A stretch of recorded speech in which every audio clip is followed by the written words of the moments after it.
આપણો સનાતન ધર્મ હિન્દુનો એની માટે આપણા મોદી સરકારે ખૂબ મહેનત કરી છે. એટલે આપણે બધાને 22 તારીખે તન મન ધનથી બધાને આપણી માટે કાયમી માટે સનાતન જળવાઈ જશે એવી સરકારે આપણી માટે મહેનત કરી છે. તો આપણે બધાને 22 તારીખે જે કાંઈ સનાતન ધર્મ માટે જે કાંઈ યુદ્ધ લડવું પડે એ માટે આપણે મહેનત કરવી જોઈએ.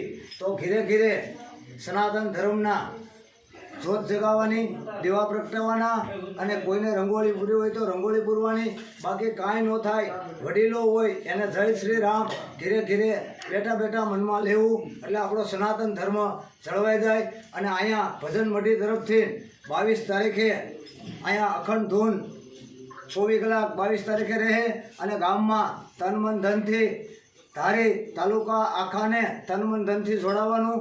શોભાયાત્રા નીકળશે ગામની અંદર અને ભોજન અને ભજન બે ચાલુ રહે.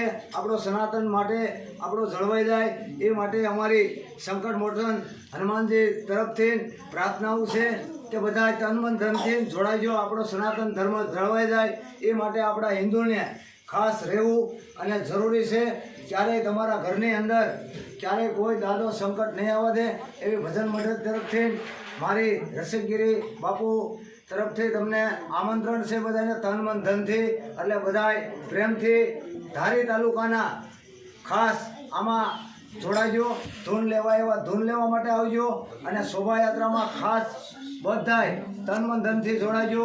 કેમ કે અહીંથી શોભાયાત્રા નીકળશે, ગામમાં રહેશે અને ફરતી ફરતી આપણે સનાતન ધર્મ માટે રામ આપણો બિરાજે છે.